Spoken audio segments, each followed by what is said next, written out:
Okay, I think we are ready to get started. Welcome everybody, and thank you so much for coming to today's webinar event, which is sponsored by the Yale Center for the Study of Representative Institutions.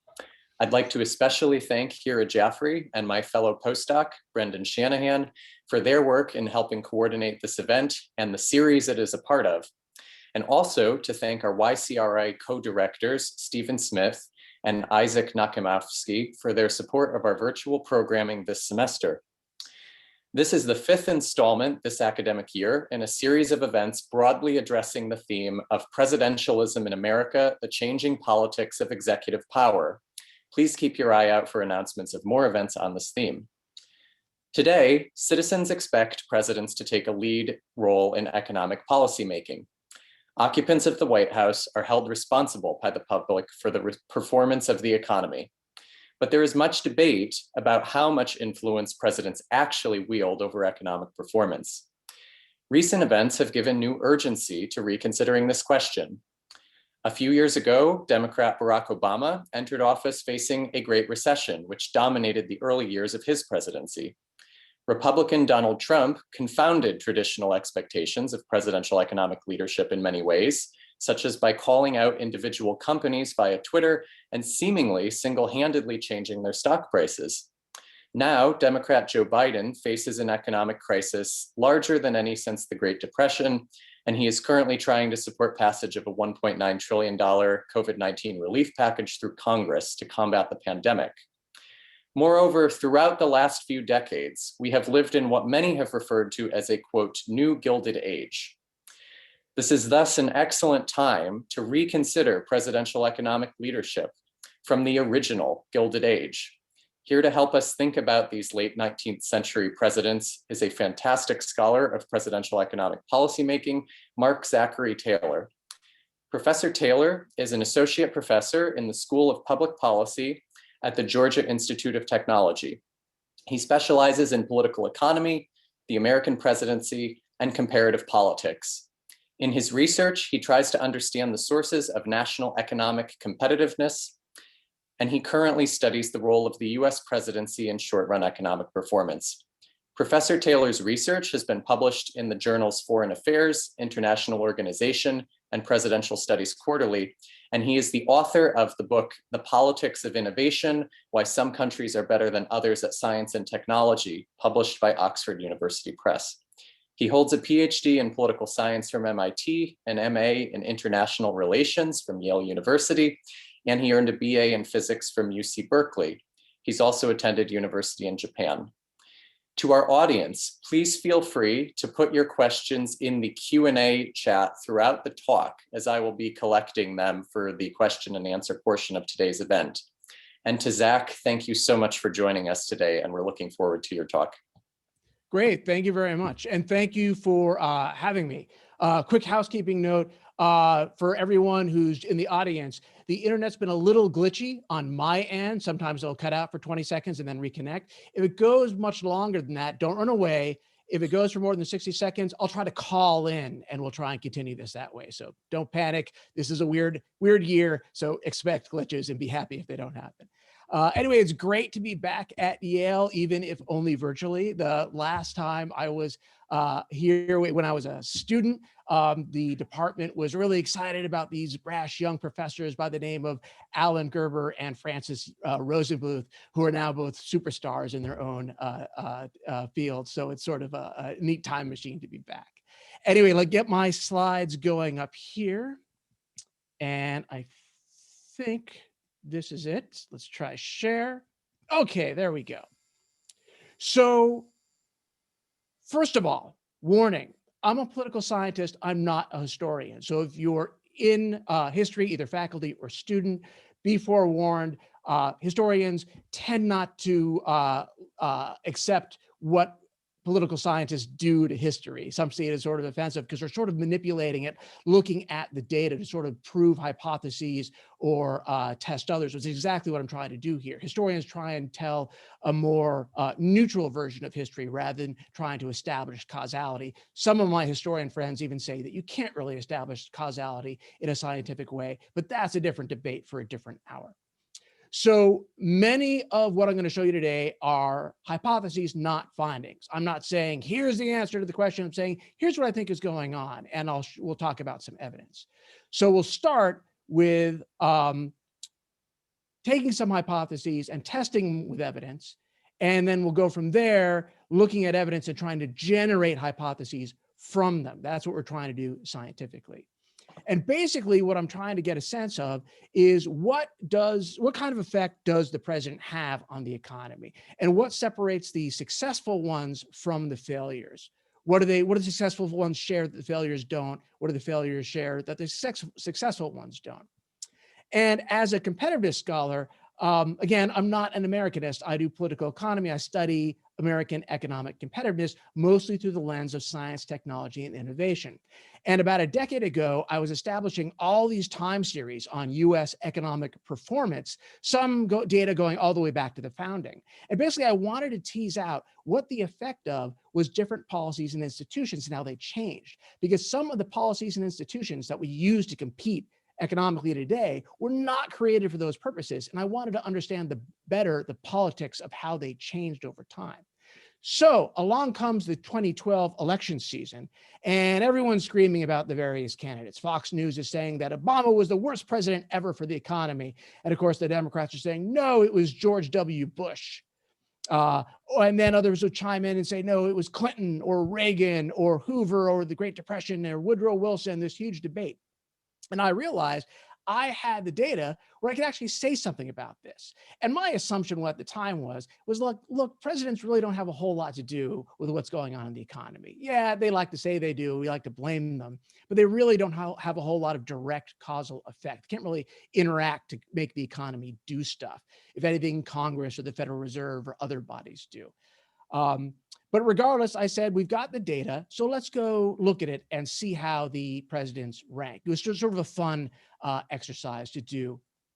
And to measure the economy, I wanted to take as unbiased an approach as possible. Because the first thing you learn in these presidential ranking exercises is that they can be very arbitrary. And many of the folks who do them have an axe to grind, a policy axe or an ideological axe or whatever. So they'll pick the particular measure that they care about and show that, you know, the presidents line up the way they want them to.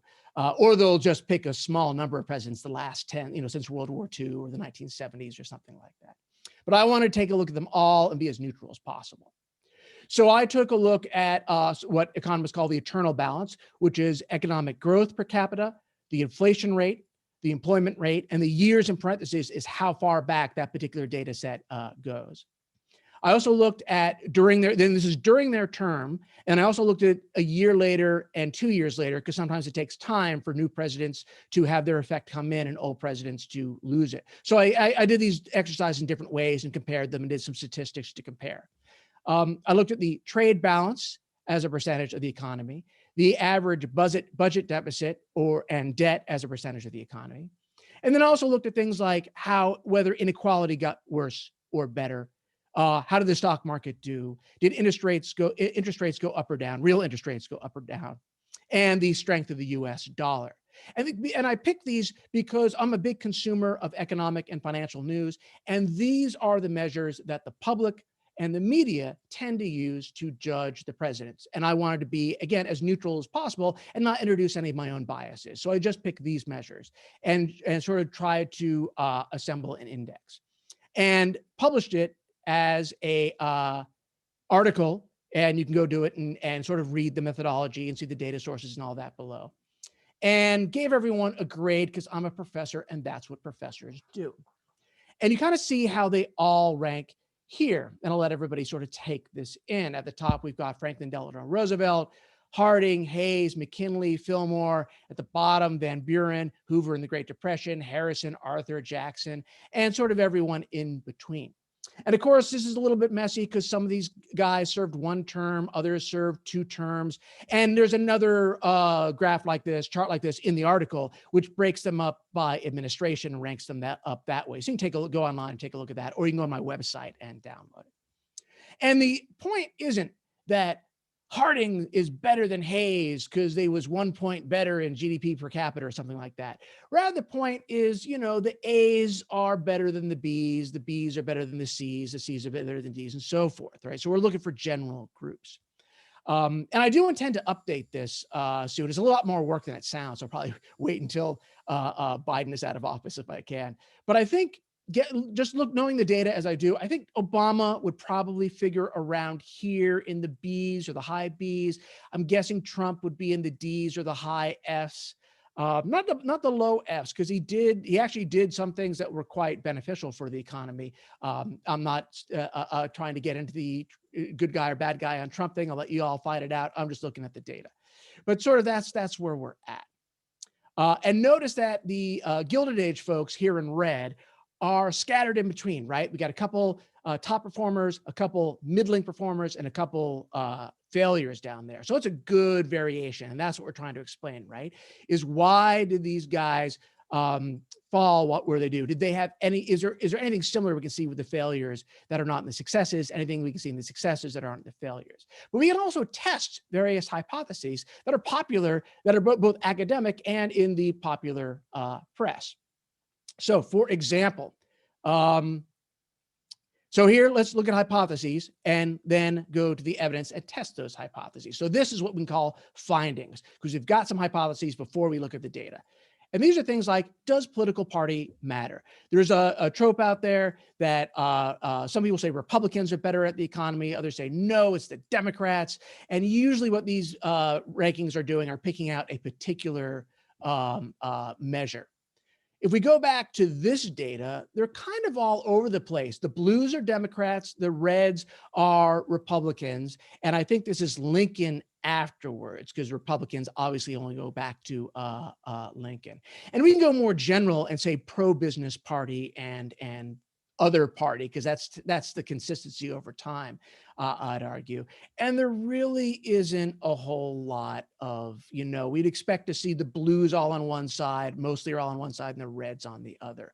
And we don't. Maybe the last 40 years, although that's a really small number of presidents, but really we don't see any clean difference between parties. So don't believe it if anyone says one party is better than the other at managing the economy. Prior job experience. There's one argument that businessmen make the best presidents. I'd argue no, that business people probably make the worst presidents. Very small sample here, so you can't be too categorical, but there's a problem in that, one, the government is not like a business, and the president is not like a CEO. And the government does not work like businesses. There are different dynamics going on. And it often takes these businessmen presidents a while to figure that out. And sometimes they never do. They don't have patience for the policy debates. They don't have patience for the politicking and arm twisting and deal making that it takes to get things done. And they wind up doing miserably. Also, government in business are there for different reasons. Businesses are there to maximize market share and make profits. That is not the purpose of government. Government is to create an environment, a competitive environment for businesses to do well. So executives who approach government like a business tend not to do so well. We can talk about that a little bit later. Executive experience. Kind of all over the place. Again, maybe a little bit gives them a little bit of an edge if they've been a governor or been in the White House before as a vice president, because they know how things work and they get government. But it's, we still get some poor performers there who have prior executive experience. Education, right? Because the economy is a technical subject and demands a certain amount of formal training, you could argue that those presidents with more formal education should do better at managing it, especially if they've had more classes in economics.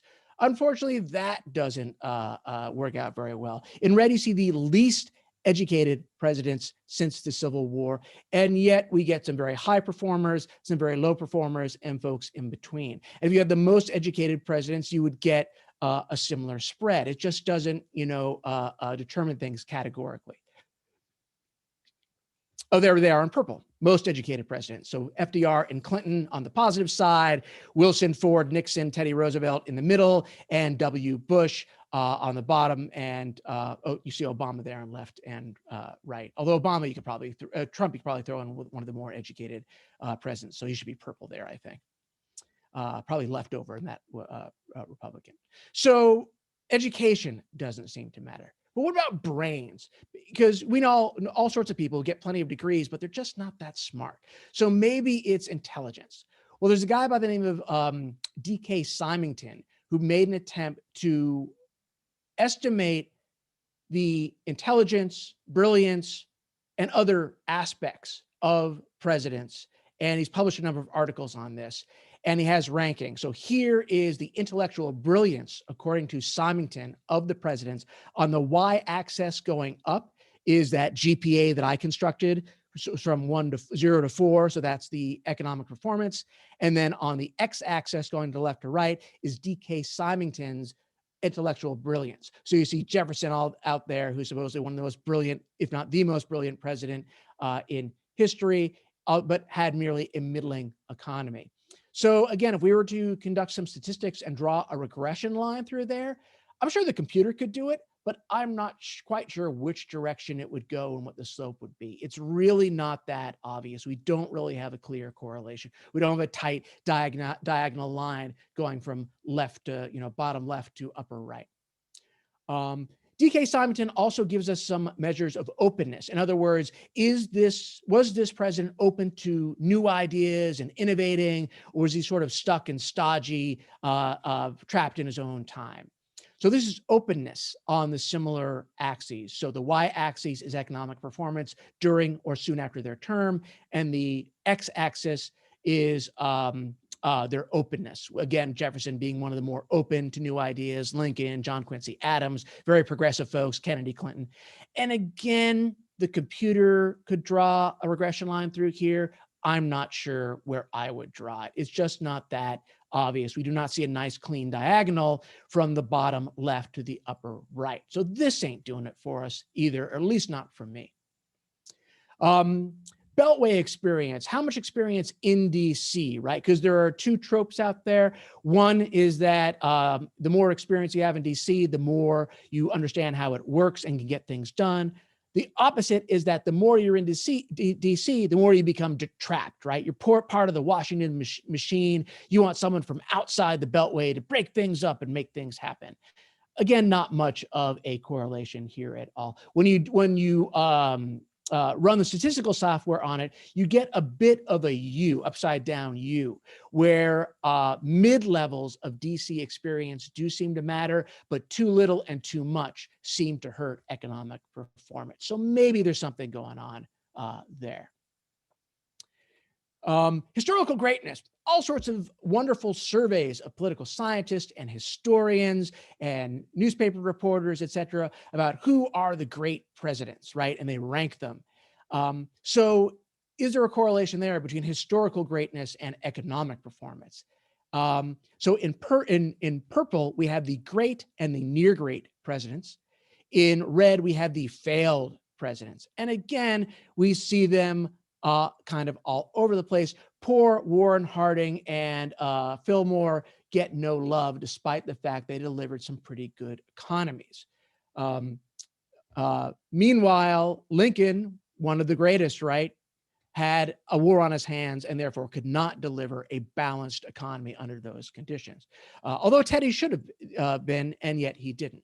So again, greatness doesn't seem to reflect economic performance. Whoever is doing these surveys, they may not know their economic history very well or not care. So what, if anything, matters? This is where we go to the Gilded Age, right? Because this is an area we've got a good diversity among the presidents, and we can begin to generate some hypotheses. So we were testing hypothesis, generating some findings, and we found not much mattered. Now let's go into the case studies of these presidents, and this will be superficial, obviously, because the time constraints. So I only got about 10, 20 minutes to go, and I don't want to burden you with all this stuff, but we can talk about this in the discussion afterwards. So let's ask about, so what we're generating hypotheses here. So we're going to look at the evidence, and from that evidence, we're going to generate some hypotheses that hopefully we can test on other presidents over time, or even other leaders in other countries, because it should be true of all leadership everywhere, not just particular to the United States, if these are general rules of leadership. So quick story of the economy, right? Because what are we trying to explain? So Grant comes in 1869 to an economy that's doing pretty darn well. But by spring, summer, it's slowing down. And then there's a big old financial banking crisis in the late summer. And that leads to a recession that lasts over a year. Things then pick up pretty quickly in 1871 into 1873, his second administration. And then that autumn, there's another financial crisis, and everything goes to hell for the rest of his term, and even into the beginning of Rutherford Hayes' term, when things begin to pick back up around summer 1878, and then they really begin to boom, one of the biggest growth spurts and most balanced growth spurts in American history, even into Garfield's term. Garfield doesn't last long. He's shot in, I want to say July, dies in September of his first year in office. And then Arthur takes over, and very, very gradually, slowly, the economy starts slowing down and goes into this awful long recession that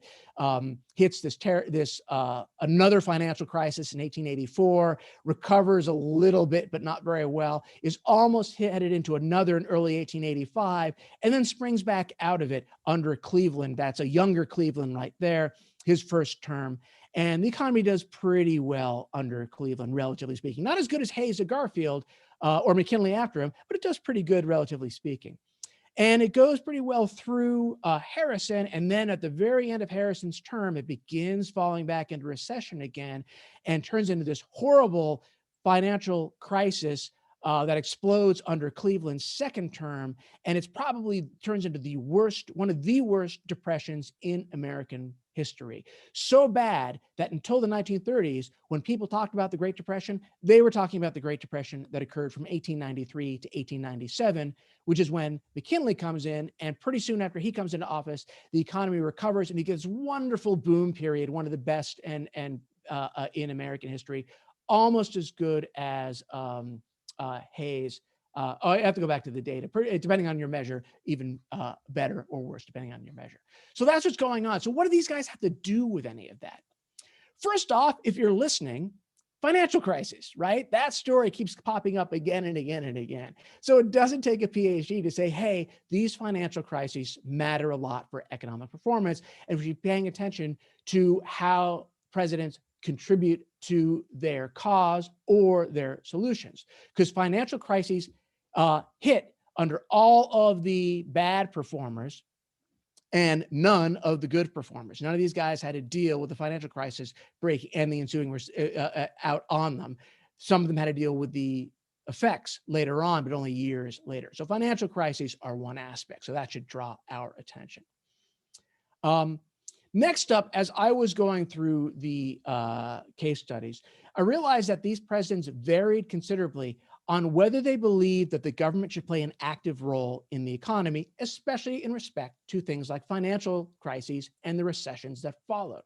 And not only should the government play a role, should the president play a role in getting the government moving? In other words, prodding Congress to pass legislation or do things where Congress won't.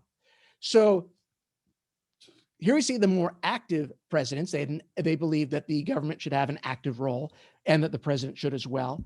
And here we see the more passive ones who believe that the president should hang back and the government should do little or nothing. And in the middle, we see Ulysses S. Grant. So in these cases, so let's bring out Chester Arthur right here, over here, upper right. Arthur was one of the most passive presidents we've ever had. He got nominated by surprise on the nomination night. He's basically a New York political machine boss, a lieutenant, not even a head boss, a lieutenant to this crazy senator by the name of Roscoe Conkling.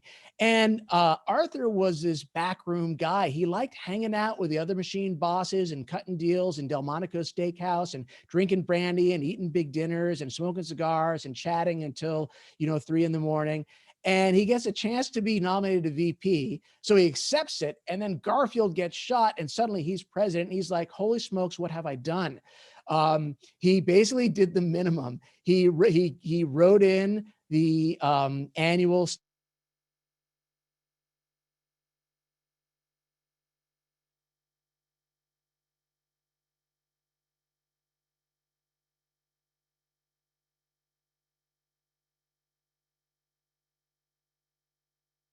didn't deal much with legislation or policy. Only occasionally would he get involved here or there, cast a veto here or that, here or there. Am I frozen or I'm still going to you guys? Give me a thumbs up if you still see me, Dearborn. Okay, good. I got a warning on my end. On the other hand, you had folks like McKinley, who got heavily involved, not just with trying to advance policy, but also trying to pressure Congress to pass legislation to solve the financial crisis that he had and the depression that he had inherited by raising tariffs and taxes and getting spending done on infrastructure projects, as we would call them today. So very heavily involved. Cleveland was a very small government kind of guy, bottom right. He was what we would today call a libertarian. Let's go over to the next slide. Because if you notice, these guys are being active or passive according to their beliefs, which is another thing I saw in this. Some of these presidents came in with a vision for the country. Others did not. So here are the guys who came in with a vision. Here are the guys who did not. So again, we've got Arthur, no vision for the country, didn't know policy, didn't know the presidency, didn't really want to be there. On the other hand, you've got McKinley, who comes in with a powerful vision built around tariffs and national competitiveness. Basically, he wanted to do what today we call the developmental state. Go protectionist, raise tariffs, invest in infrastructure, industrialize, go compete on industrial markets. Exactly what we see China or Japan, Korea, Taiwan do in the 20th century. And he sort of really embraced this. In fact, okay, sorry, let me see. Because we have other guys with visions as well, but we don't see all these greens on the left, right? So what I would argue is that there's a flexibility or compromise aspect to this, is what I'm seeing.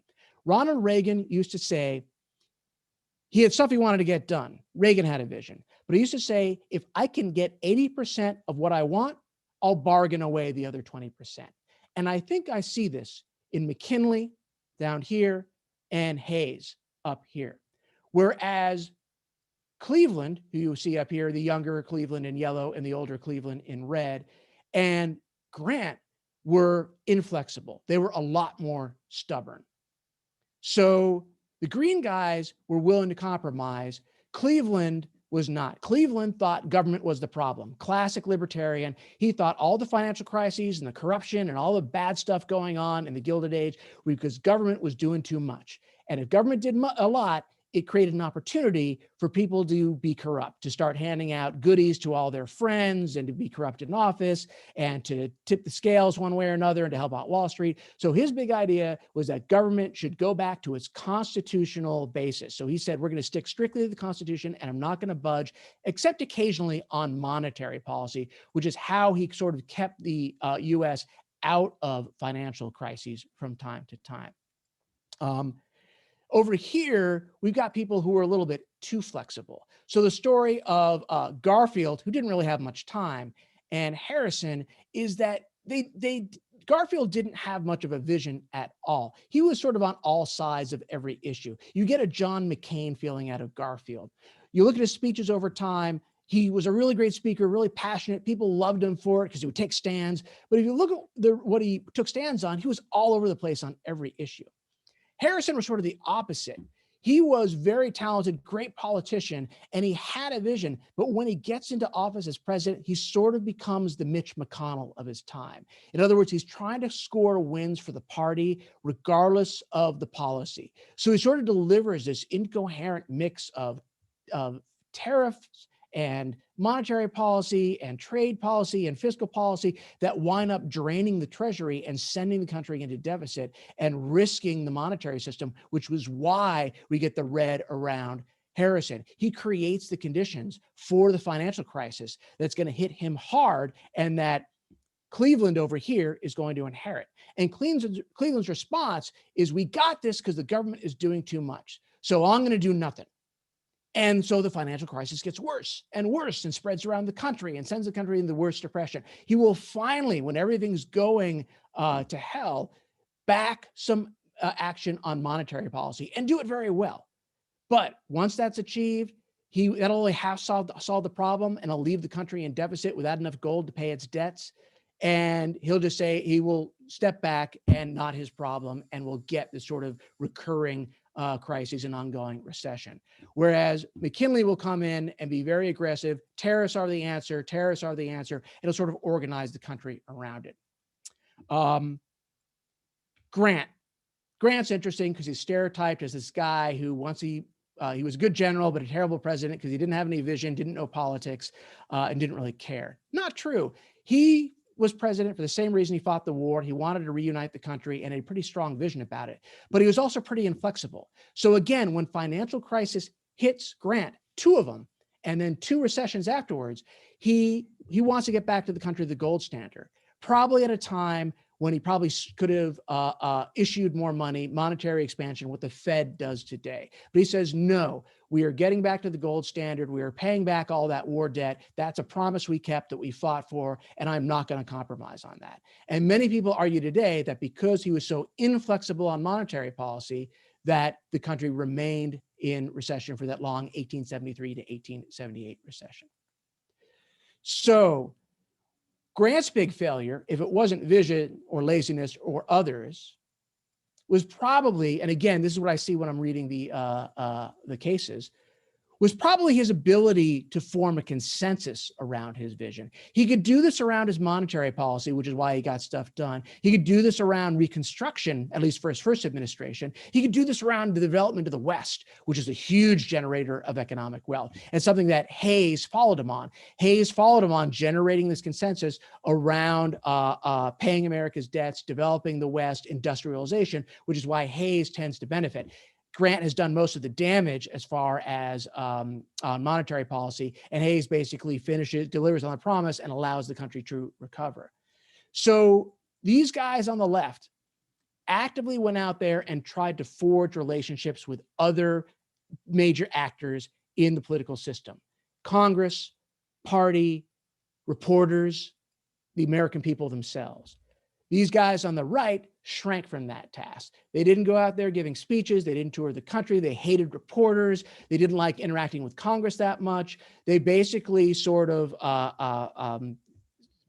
Cleveland actually said this. He said, look, Congress, you stay on your side of DC, I'll stay on my side of DC. You legislate, I execute.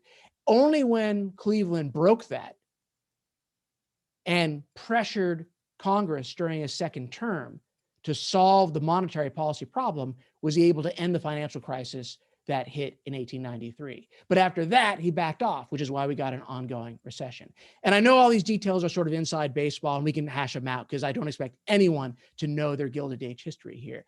So, but these are the things I'm seeing, is that we tended to see more active relationship management with the successes. Again, Harrison was good at relationship management, but he had no vision. These guys in green, well, not him, he didn't live long enough, were good at forming these coalitions around a vision of industrialization, development, strong dollar, whatever it was. But they had a vision. They were flexible in approaching that vision. In other words, they were willing to wheel and deal, and they were actively forging these relationships. The failures either didn't do it or were bad at doing that. Either they didn't have a vision, or they had a vision and they were too flimsy or too stubborn, or they couldn't generate consensus around that vision. And I would argue that sort of what's going on here in general, when you step back, is the success stories tended to build trust around major political economic institutions, including the presidency itself. But the federal government, the banking system, the dollar, they actively got out there with a vision to build trust throughout the country, to build a coalition, trusted coalition around their vision throughout the country, and they were able to deliver economic performance. The folks on the right damaged trust in American political institutions.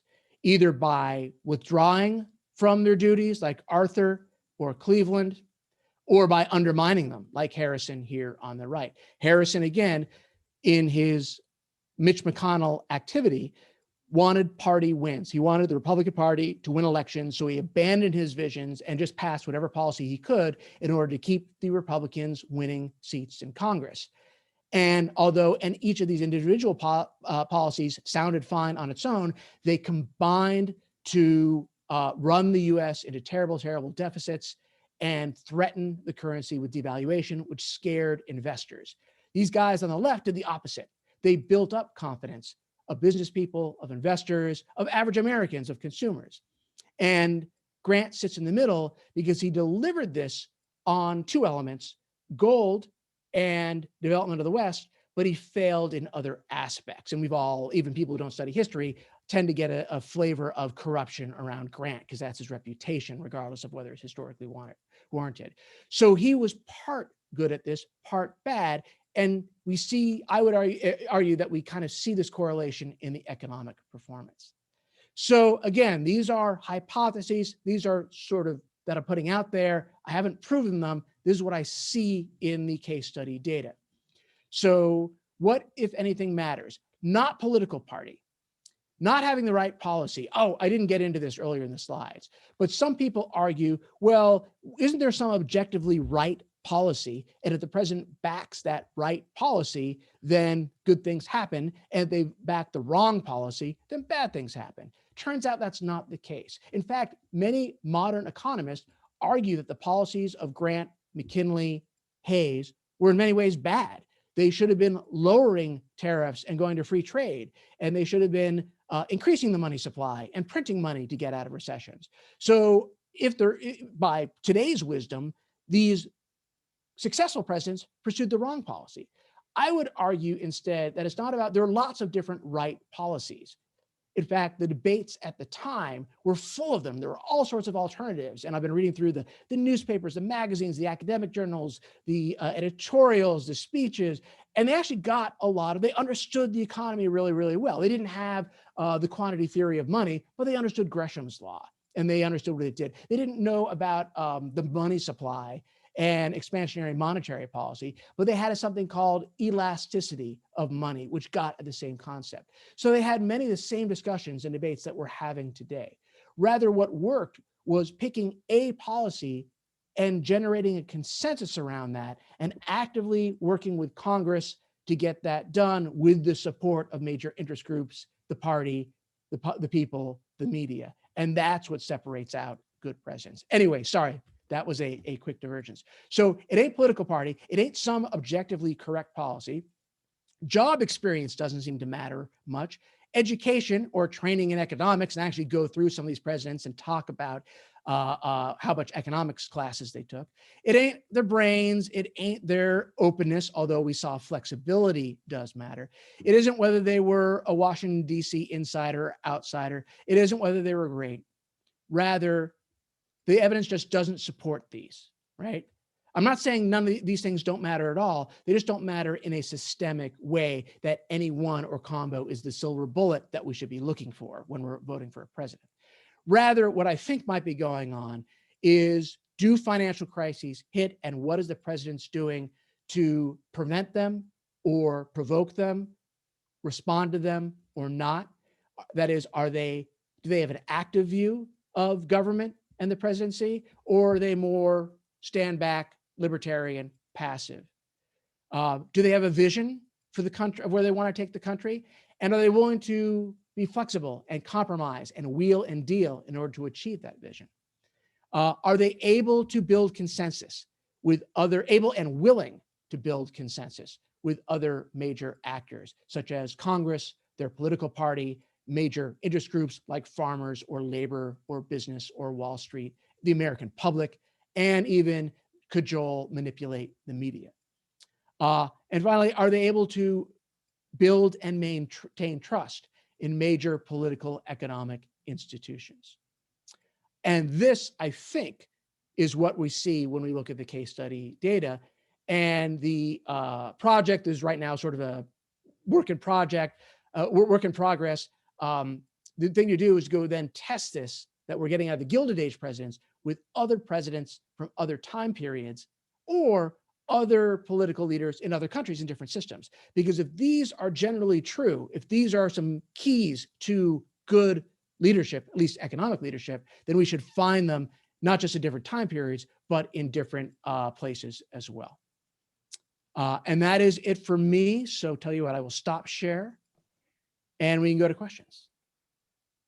All right, thank you so much, Zach. That was great. So we have a couple of questions so far in the Q&A box. And again, I would encourage everybody to submit your questions there and we will go through them.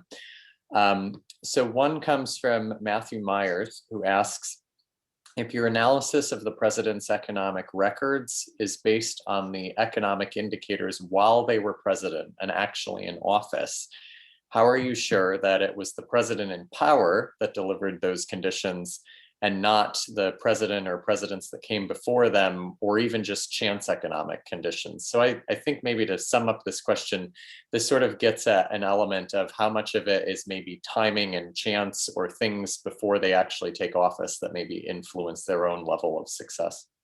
Right, great question, points for Matthew, because that's dead on. So in the article where I'm just looking at the data, I do it during their presidency, and then I do it again with a 1-year lag, and then I do it again with a 2-year lag. So there, you give them time for the old president to go away and their policies to disappear, and time for the new president to come in.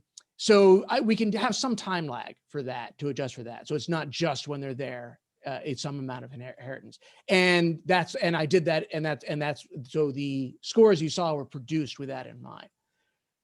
The case studies help us get more directly at the causality, and maybe because you can kind of see in real time when you're going through the case studies, one president leave and the next come in and then slowly implement their agenda or not.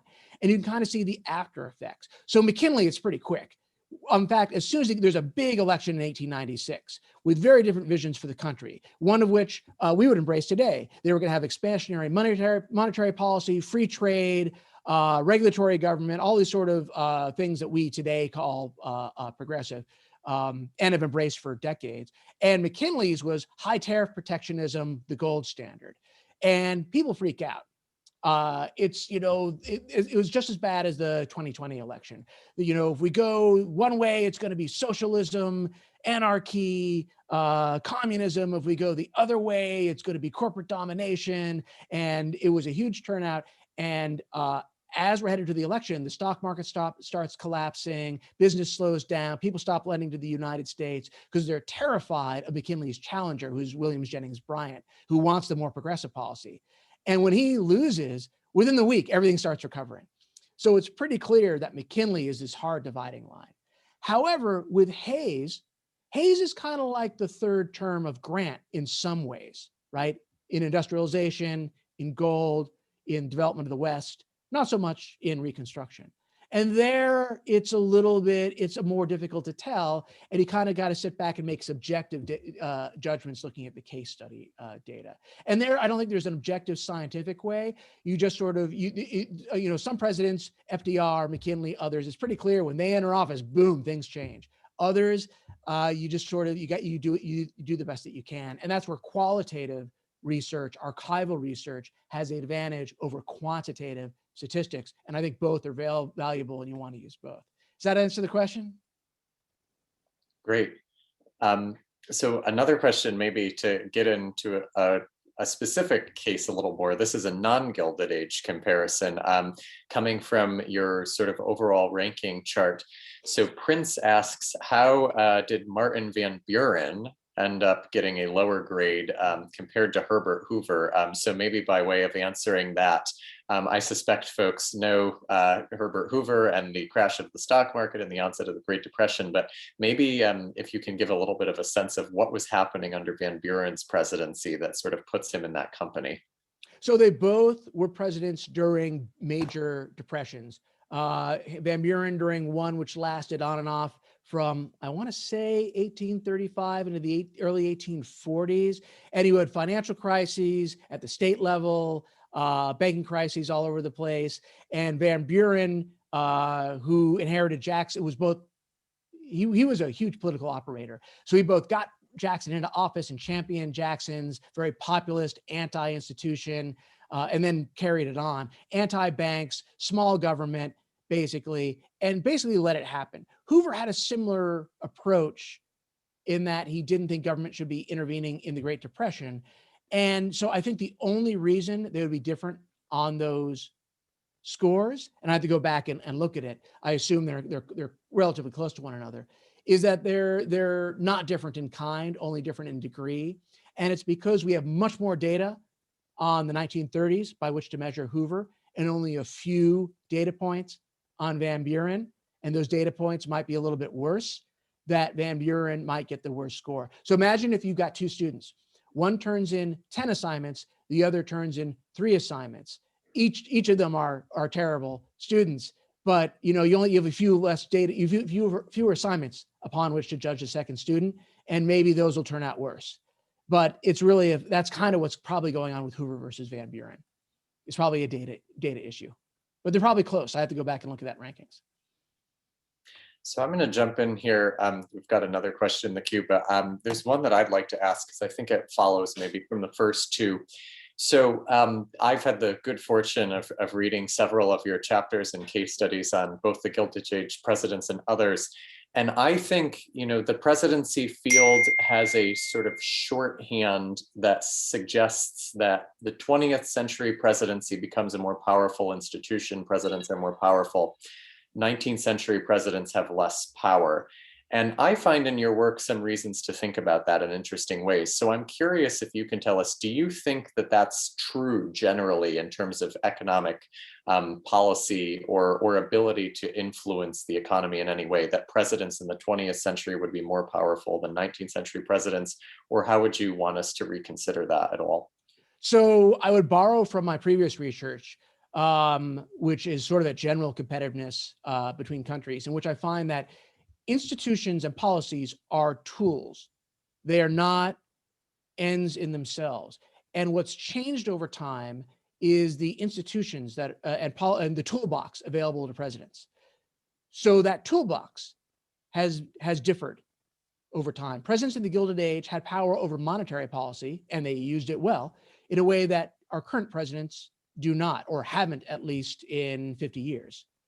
So presidents have more tools at their disposal now, but I think that doesn't mean that any given individual in the office will be willing and able to use them for maximum effectiveness. Just because I give you surgical tools does not make you a great surgeon. And if you stick a great surgeon on, in a woodshed and an emergency, that great surgeon may be able to use those few tools to help someone, right? So that's the difference. I don't know if I made that. Is that clear, or did I muddle that up? No, that's very helpful. I think I'm glad you brought up monetary policy specifically, because for me, I've been very struck in thinking about these examples of, they did have influence over this in a way. I'm sure that if Donald Trump, for example, had more direct influence over monetary policy, maybe he would have put interest rates down basically to zero even sooner than happened in the crisis. But it's interesting to think about that as a tool being so directly available to presidents compared to now. Right. And although I'm generally critical of Trump as a voter, as a political scientist who studies the economy, he responded fairly well to the economic side of the crisis. He signed off on Congress's spending. He even urged more, and he backed the Fed in lowering interest rates, which is exactly what you want to do. So yeah, we wish he could have done more probably, but it was very different than folks like Hoover or Cleveland or others who basically said, hey, not the government's problem. You guys figure it out on your own. So it could have been a lot worse. Mm-hmm. So another question, going back to our queue here, we have, let's see. So one question is about how some people believe that there is a cycle of sort of ups and downs in the national economy. So do you believe that such a cycle or series of cycles could have an impact significantly on the economic outcomes of these presidencies, and how might that factor into the rankings? So I think, sort of broadly speaking, this question again goes to, where exactly do you tease out sort of historical circumstance or economic contingency, and then the individual contribution of the presidents to responding?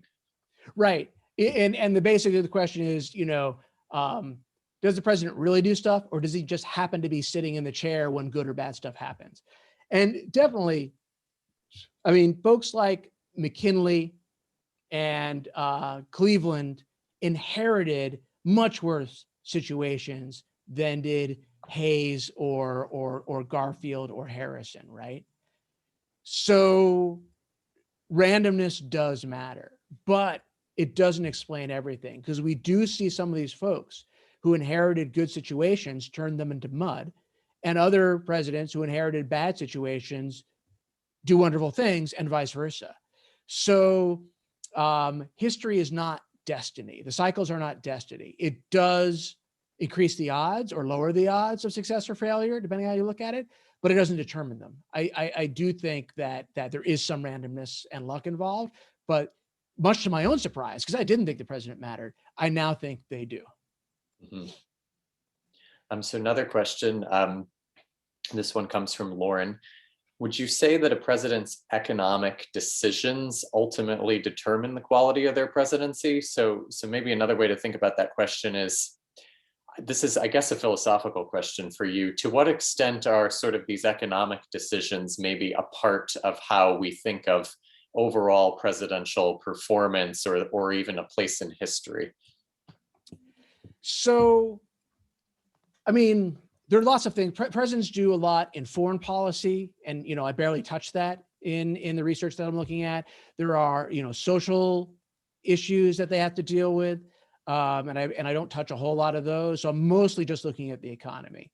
But one thing I do notice when I look at the historical greatness surveys is, one thing I've noticed over time is some presidents, while they're in office, after office, and even their family or admirers, are really active on managing their image, and others just don't care.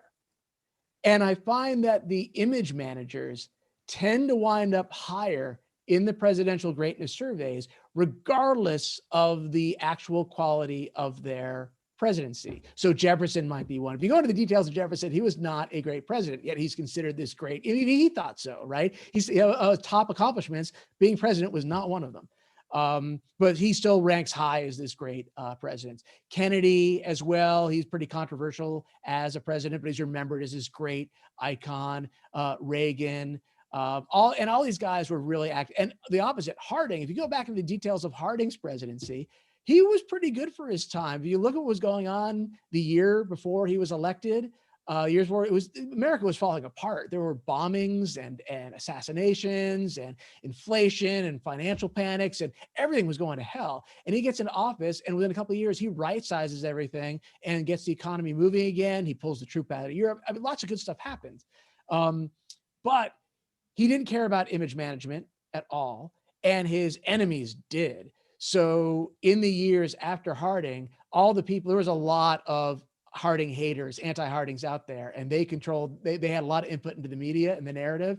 And to this day, he's ranked among the lowest, despite the fact that when he died, people lined up for miles to watch the casket go by and mourn the body. And he died a hero.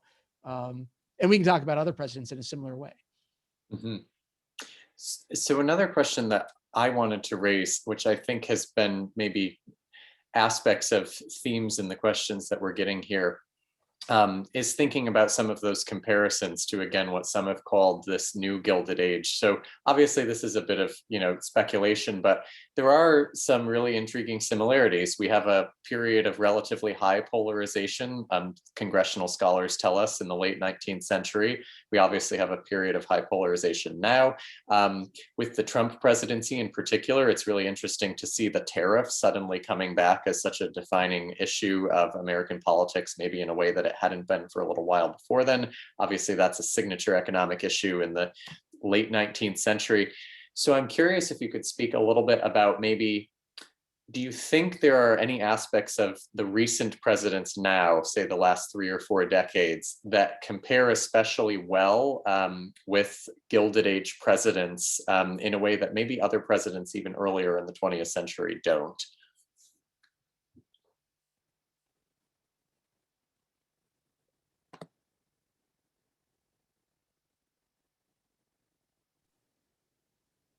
Oh, am I back? You're back. Okay, I lost you on my end.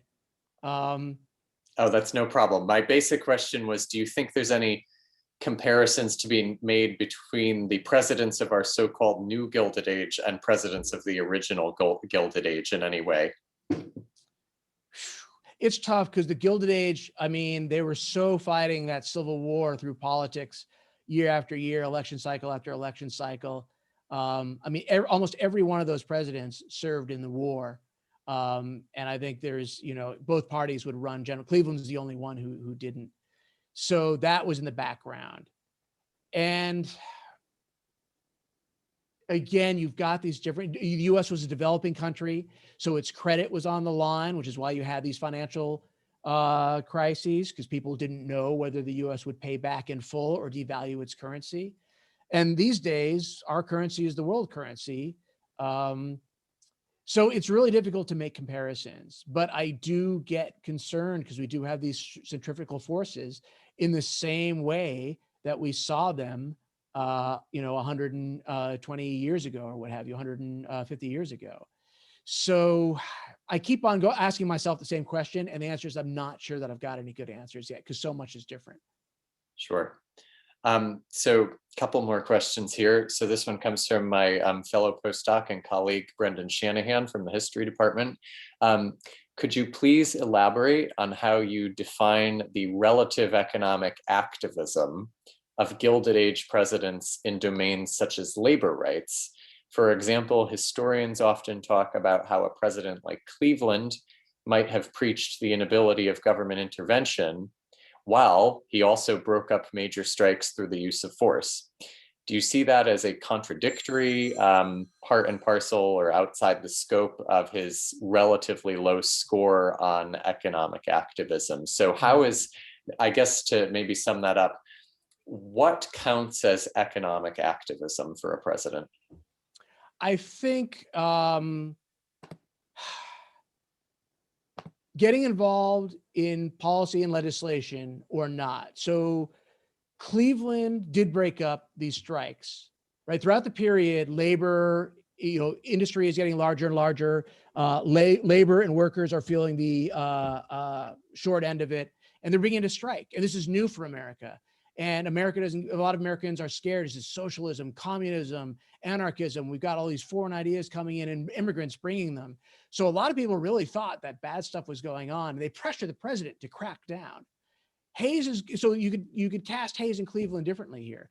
Both of them kind of wanted to stay back and not get too involved, but Cleveland comes a lot down a lot harder. Hayes is more artful, right? He really tries to be neutral. He doesn't give in to business who's saying, get in there and crack heads. But he still sends in the American military to make sure the trains are running. There's no federal property destruction. So the analogy today might be, say, the BLM protests last summer, right? Do the police get in there and let people peacefully protest, or do they get in there and crack heads? Because if you get in there and crack heads, then you're potentially making things worse. Or you let people peacefully protest, they blow off steam, they've gotten organized, express themselves. Hayes did that, Cleveland did the latter. And I argue that was sort of, I have a tough time with that with Cleveland. It is activism, right? So he is being more active there, but I think it's inconsistent with his belief that the federal government should be getting involved. Although that's really debatable. I could hear you arguing back against me on that point. So again, activism in line with a clear, compelling vision that people understand. I don't think people got what Cleveland was trying to do because he wasn't communicating a vision and then sticking to it with his action. He said, Constitution, stick to the Constitution, government stays out, but then he's getting in for the favor on the side of business in multiple ways. And I think people just sort of broke from him on that and said, this guy really is not being cohesive. And he lost his consensus. Mm-hmm. Does that work? Yes, yes. I think that, one thing that at least occurs to me from Brendan's question and your thoughts on it, this gets to a bigger question in American political development as a whole about, this simplistic notion of what counts as more or less government or things like that. And there are so many different ways to think of acts of government or acts of presidents and who they affect. So I think in your case, for example, for me, when you define activism as sort of engagement with Congress and the like, I think that there's a particular strand of the presidency literature that makes sense in. And it's interesting, if I can ask a follow-up from this question. I was struck in your presentation and in some of my knowledge of your research about how much these late 19th century presidents, to some extent with variation, did want to lead or at least engage seriously with Congress in terms of a sort of economic political program. I wondered if you could talk a little bit about whether there were any specific presidents who you think were maybe unusually active in their approach to Congress, especially because that, of course, becomes a basic expectation of the office a few decades later. I'll say Grant and McKinley, and I'm going to send you. So John has been suffering my chapters so far, which I greatly appreciate. And I'm sending you the McKinley one soon. McKinley, we don't read much about because he didn't make a whole lot of news. He didn't give interviews, allow himself to be quoted by the press. He didn't write letters. A lot of his wheeling and dealing, he would do one-on-one. He even hated the telephone. So we don't have a lot of record. He didn't keep a diary. So we don't have a lot of direct record of McKinley's leadership style, but he was so brilliant. He always engaged directly with both his allies and opponents. He would invite them in and have these discussions. He would get them talking. He would agree with them and let them vent, and even let them get upset and yell at him. And then he would calm them down and sort of really cajole. So there's all sorts of stories of men walking in to berate or get something out of McKinley and coming out saying, well, I didn't get what I wanted, but boy, is that a great guy. So he really was sort of hypnotic, but he was also very coercive. When he wanted allies in Congress, he would say, look, I know you're running for office next fall. Why don't I come down and do some speeches on your behalf? Why don't I do some fundraising for you? And, oh, someone's going to try and primary you? I can take care of that. So he would sort of play these games. And at the time when state government still had a lot more power than they do today, when there was important legislature in front of Congress, he would go to the states and he would go give speeches and get state legislatures to pass referendums or votes of I'm missing words, support for particular policies, so that these senators who were appointed by the state legislators at the time would be hearing from their own state legislatures, you better support McKinley's policies.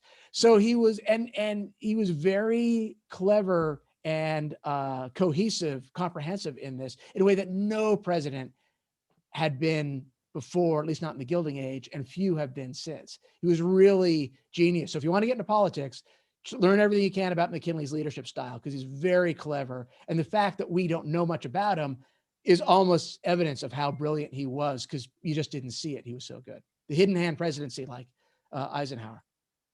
Right. Well, there's a topic for folks to do some research on if they want.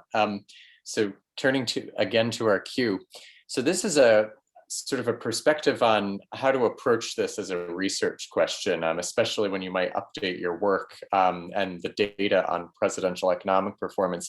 So Tanner asks, speaking of Trump, in your analysis of him in future, how will you factor in the sort of unpredictable and extraneous nature of COVID-19 and the pandemic on the economy? Or how would you think about focusing on Trump's reaction to it? So I guess there's the practical side of, how does the data even speak to that issue? And then maybe secondarily, especially if you were thinking of it in case study terms, what is the thing that you're really looking for there? Is it, the fact that the pandemic happened, or is it more when did the president start to grasp the economic implications of it? Right, right. So the answer is you treat it just like any other crisis, just like any other president. It happened. So a good example is Harrison. So Harrison had a very active view of government, and a pandemic nearly occurred under his watch. There were a couple of ships loaded with typhoid bearing immigrants headed into New York, and he quarantined them out into sea. And it was not clear that he had authority to do that, because at the time presidents did not have. And he said, I'm doing it. I don't care. And he rushed down to Washington. I think his wife had recently died. It was during the summer. Congress wasn't in session. So all sorts of other stuff was going on. But he still said, no, there's a crisis. We're stopping this. We are not, because pandemics had broken out where these immigrants had come from in Europe, and those cities were getting affected. And he did not want this coming into New York, which was the financial industrial capital of the United States. Could have been devastating to the economy, but he shut it down. He kept them out at sea. And we passed law, and they got Congress to pass laws to legitimize it afterwards. Opposite side is Woodrow Wilson. So the influenza pandemic, the Spanish flu, hit under Wilson's presidency, and he didn't do a thing. Not my problem. Even wouldn't even talk about it. He never mentions it in his speech. Never talks about it. Doesn't urge any legislation. He ignores it. It decimates the troops. The American troops going off to fight the wars, the ones training. It hits American cities. It really harms the economy. And I've got some writing on this. So there's a great comparison there. And then we've got the Hong Kong flu, I think it is. It comes in under the Eisenhower administration, and we can look at that. So it's just another crisis. It's a different nature of crisis, but we've had these over time, and we can make comparisons and see. And I think we see the same thing. Presidents who have an active view of responding to the crisis, whether it's financial, health, whatever, tend to wind up with better economies than those that don't. There are some scholars who argued that the presidency is really all about crisis management, and everything else is just sort of like, killing time.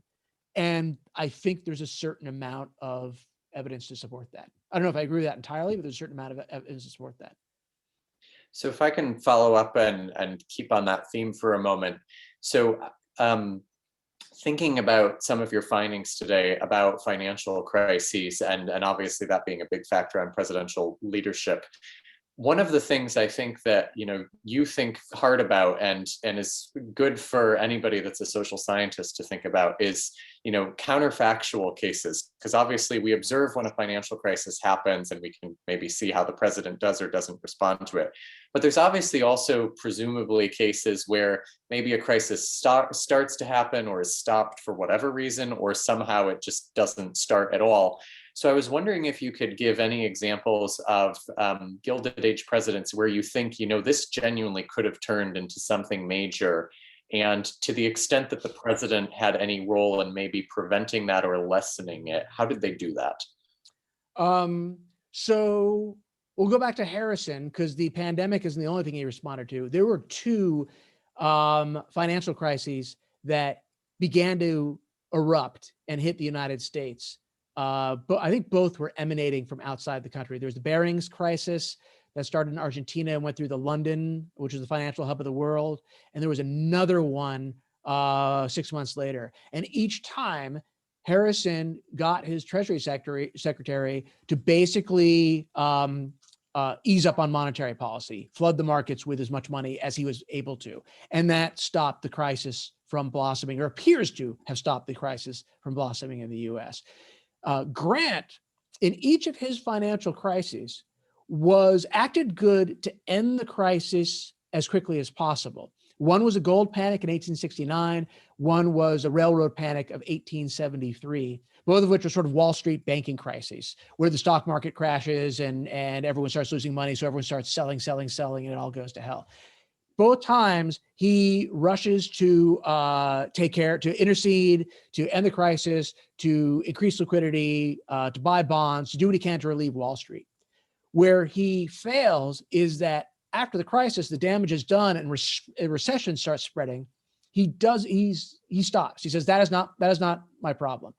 In the 73, he does say, maybe we could do some stuff. Maybe we could spend some money, infrastructure projects, what we might call welfare today, And this was very controversial at the time because state governments might do this, the federal government definitely did not. But he could never get the coalitions around that. He was never able or willing to do the politicking to get legislation formed around that and get it passed. So he would hatch these ideas and talk about it with his cabinet, maybe some Congress people, and they would shut him down and say, no, we can't do that. And I think if he had asserted himself, maybe he could have, but I just don't think he was part of his vision, and he didn't really do the coalition, wasn't either willing or able to do the coalition building, but he did help end the financial crisis that caused those recessions. So one more follow-up on this theme of crisis. So I think one thing that we've seen now, maybe with a couple of recent precedents, is a sense of history, specifically around moments of crisis. So one of I think the famous lines of George W. Bush's autobiography, Decision Points, when the 2008 crash is basically happening, he says to his staff, "I'm not going to be Hoover." I think Donald Trump may have actually said something similar, if I'm not mistaken. And now the Biden administration seems to be very determined to sort of respond in slightly bigger and bolder ways than the Obama administration, which in that case, I mean, it's almost literally the same people in many cases doing that. So I'm curious if you have any thoughts about presidents or their administrations learning from previous crises, and more specifically, do you see any sense of that in the Gilded Age, where maybe some of the presidents later, for example, have any lessons they take from some of the earlier presidents? That's a really good question.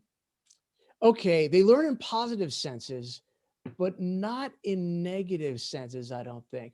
So, McKinley is given a lot of credit for doing what's called the Front Porch campaign, which is where he was up against Bryan, who was this incredible speaker, this demagogue who could really rouse the audiences. And McKinley says, there's no way I can compete with that guy. I'm just not that great of a speaker. So he does what's called the Front Porch campaign, which becomes famous. He has his minions bring people to him, and he speaks from his front porch. Because back then it was considered, base for a president to go out and beg people for votes. He was supposed to be chosen for the job. The job comes to you. You don't go to the job. So he brought people in, but he wasn't the first to do this. Garfield had done that. Harrison had learned that from Garfield, and then McKinley learned that from Harrison. In fact, McKinley learned a lot from Harrison, because Harrison was one of the first people to sort of go out there and start giving really nationalistic, patriotic speeches. The Star Spangled Banner and rally around the flag. We see the flag as this great emblem. Harrison really advances that we see that really take off under his administration. Having the flag, the Pledge of Allegiance, and putting the flag on every school in America. So all this, and McKinley, I think, picks up on that, and he learns positively from him. And then Roosevelt will capitalize on that. So we see the presidency change big in the early 1900s with these really rhetorical guys like Roosevelt and Wilson, who are out there and make speeches and get headlines. I think that's building on these guys in the Gilded Age, step by step by step. Great. So another question in our queue, this maybe now turns to thinking about the relationship between economic performance and elections, especially, and maybe a sense of retrospective voting, judging a president and the administration for economic performance. So Juan asks us, have you seen a correlation between poor economic performance and then later underperformance at the polls for the political party that was in charge during a crisis? For instance, the Republican Party was in charge during the Great Recession in 2008, at least in controlling the presidency. But he also notes that the Republicans took unified control of government 8 years later with the 2016 election. So maybe the first part of this question is about, to what extent do you think voters are predominantly thinking about the economy in their vote choice? And secondly, how long do they think about that? In other words, can a party earn a long-term reputation for economic mismanagement, or is this mostly a short-term thing in your view? So there's a huge literature on this, and that's not my expertise, but I think it's fairly well established that there are, and correct me if I'm wrong, that retrospective voting does occur. People do vote based on the recent economic performance. And I think one of the measures that pops up a lot is how is your pocketbook doing? How is your ability to consume controlling for inflation. So in other words, are you getting wealthier and wealthier, controlling for prices, especially in the last couple quarters leading up to the election?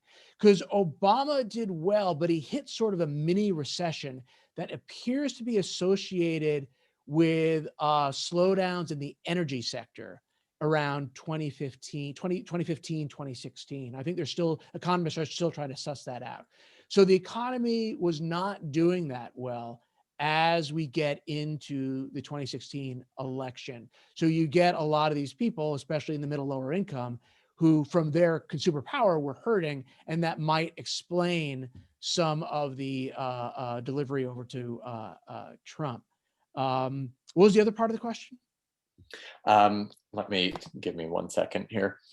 Oh, I think the second part of the question was about, so, and you've answered this first part. So short-term sort of performance of the parties in office, voters are definitely judging the parties on that, the presidents on that. And I agree with you, the literature seems to establish that quite well. Another question though, and maybe this is only occasionally in our history, do you ever think that parties gain a really long-term reputation, either for being better on the economy, worse on the economy, or for any aspect of it? I know you mentioned, for example, how largely in our history, there's always probably been one party that's perceived as being the more pro-business party, for example. So to what extent do you think presidents, or especially their parties, get any sort of long-term reputation in particular ways around economic performance? I think they do, but I don't think it's necessarily correct. For example, the Democrats are portrayed as the parties of deficits and debt. But if you look in the last, 50 years, it's the Republican presidents who've been driving up the deficits and the debt, and the Democrats have been lowering it. Now, I'm not saying that the Republicans are bad and the Democrats are good. You can drive up debt for good reasons. But clearly the reputations are incorrect. So I think that's more a political messaging thing. So I don't think that parties will be consistent on policy, I think, for spaces of time, but even they'll go back and forth. Like Gilded Age, you had some Republicans who stuck to the strong dollar policy and did so hard, like Hayes and Grant, and then others who were kind of flimsy on it, like Arthur and Harrison. So despite the fact that I think the Republicans throughout the entire time were known as the gold standard party. So the image and reality, I think, are different. Mm-hmm. So another question here comes from Matthew. This is following up, I think, on an earlier discussion about sort of the rankings and how important should economic performance be as part of them. As you've pointed out, political scientists, historians, and others obviously like to rank presidents in different ways. So the question here is, do you think that historians should consider the economy more when ranking presidents like maybe Lincoln, Teddy Roosevelt, Fillmore? Or do you think that the sort of conventional rankings, to the extent that we have them, of presidents are more justified by things that are somewhat outside of the realm of just economic performance, like whether it be the Civil War, the Square Deal, maybe the Compromise of 1850, those kinds of achievements? So again, I think this is a bit of a philosophical question for you, but are there any, maybe to put this another way, are there any presidents, especially some of the surprising ones, who you feel, based on your research, maybe should be ranked higher in different ways based on economic performance, or should be ranked worst based on it? Yeah, I think that survey-based rankings, and I've gotten some of these where they, you get a list of the presidents and say rank them, right? And some, even if you're an expert, some a lot better than others. And most historians are specialists in a particular time period. Like the Gilded Age presidents will know a lot about those, but not so much about, the mid 20th century. So, and I think they'll also be personal favorites, right? You like this president's personality or that president's ideology or that type of thing. So I don't take his survey-based rankings very seriously. I think they're more about reputation and how that reputation gets managed over time. Like I said before, folks like Kennedy, Jefferson have great reputations, in part because they have great reputation managers, where guys like Grant and Harding did not. So those are two. I think Kennedy and Jefferson are overrated, and Grant and Harding. And I would not agree with Harding on a lot, but he tends to be very underrated. Mm-hmm. And same with Grant. Grant has this reputation. All you think about is the scandals, right? Scandals, incompetent president, good general, didn't know politics, loser. But you get into what he did. He was active. He was energized. He was thoughtful. He really did the best that he could and succeeded in a lot of ways. Yeah, reconsidering Grant, especially in this moment when I think Reconstruction, always an important moment in American political development, but I think there is even more renewed attention to it now. So that's an interesting thought too. Another question here, which I think has to do with sort of conventional rankings, is about FDR. So he was pretty high on some of the different lists that we were talking about before. And arguably, maybe FDR and his administration help establish the very firm expectation that presidents are going to be judged for economic stewardship. So one question here is how we should think about the New Deal. So how do you think about that in terms of government intervention? Obviously, some people think that helps respond to the Great Depression. There might be some arguments out there that maybe it lengthens it in some way. And another part of this question, do you think that FDR in particular, because he had, the third term, does that in any way really noticeably affect his economic ranking? So I guess that term being when World War II is going on. Right. So FDR, if you go download the article, if you go to mzac.net, mzak.net, the research section, you can download that article. And in it actually ranks them by administration. So presidents that have multiple administrations might get different grades. And FDR still winds up on top for most of his individual administrations. And as far as the New Deal, once again, my argument is not that there was any objectively good or right policy. In fact, our current economists would look back at some of these older policies and say that was exactly the wrong thing to do. Rather, I think it's, can you generate a consensus around a clear vision and then deliver that, an active vision for the economy? Now, obviously, although there may not be any single objective right policies, I think there's a bunch of ones that presidents sort of have to figure it out.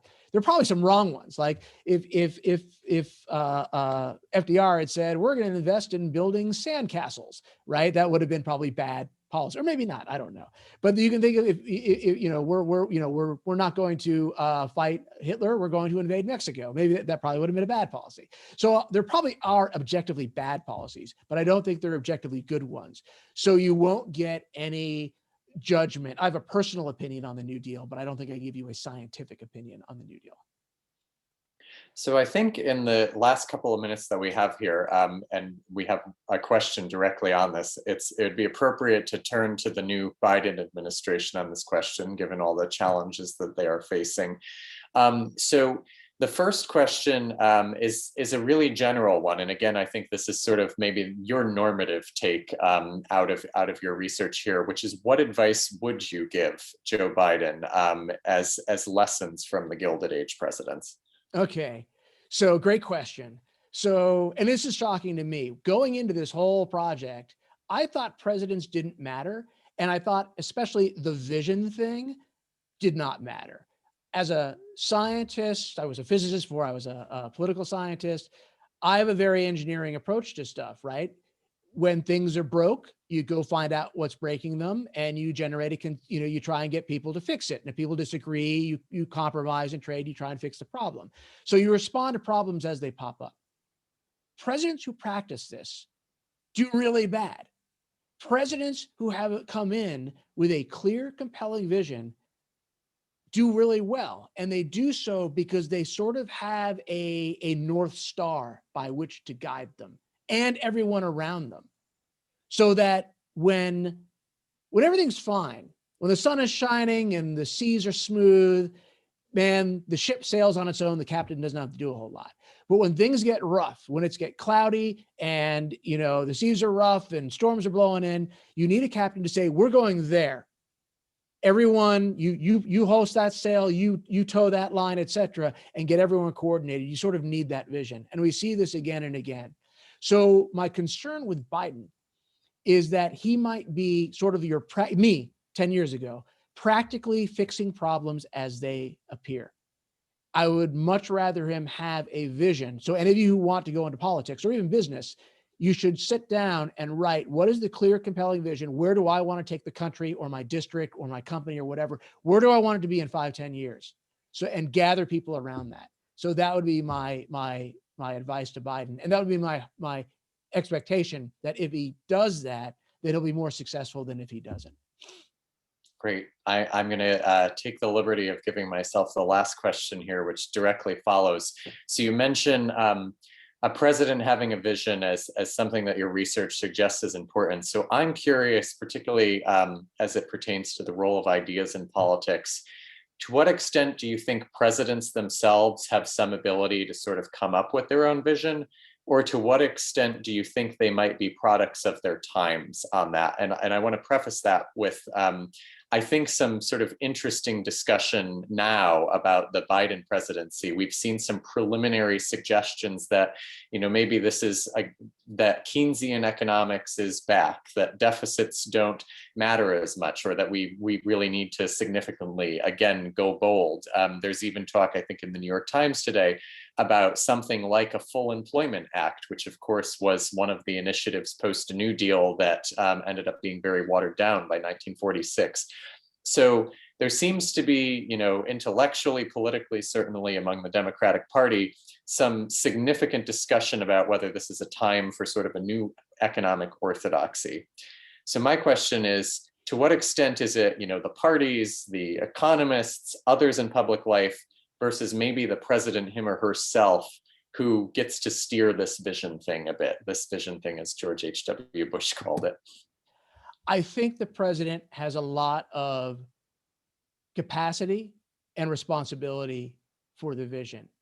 Then the parties and everything else comes in with the compromise and the flexibility thing, right? And the president may learn stuff along the way, but you need to be consistent enough that people still get what you're doing and get how your actions are contributing to that vision. Even your cheats or violations of the vision, they need to understand that, oh, this is still going to contribute to that vision. Like, he's compromising here so we can get the broader goal. I think that's why a lot of Trump's followers stick with him. To them, he has a clear vision. Even to his critics, he has a clear vision. They don't like it, right? But we know what Trump is about to a certain degree. And his followers see his actions or inactions and his compromises or not as all leading to that vision. And they still think, yeah, I know where this guy's going. I think where he loses them is when he really fails and contradicts it. Then they go, whoa, I didn't know who this guy was, right? And I think we saw that a lot with Bush. He was elected as this compassionate Republican conservatism. And then he brought in all this good government and started, he was not supposed to do what was it called? Regime change or regime building. And he started doing all that. So he really destroyed his own brand and the Republican brand, and people just didn't know what he was about. And it was just very impulsive. So in the same way that an ad hoc leader doesn't do so well, impulsive leaders do terribly. And that was Benjamin Harrison. So I think presidents do have that capability and that responsibility for that. All right, well, that gives us all something to think about in terms of looking for the president, his or her vision, and we'll see what's to come in the Biden administration. But I hope you all have enjoyed this talk today. I know I certainly have, and have learned a lot about our Gilded Age presidents. I'm sure you all have as well. Thank you so much, everybody, for coming to this YCRI event. Please keep an eye on your email inboxes or check out our website for future events this semester. And please join me as well in thanking Zach for a great presentation and for giving us all new perspective on the Gilded Age presidency and how it should be relevant to us today. So thank you so much, Zach, for being here today. Thank you very much.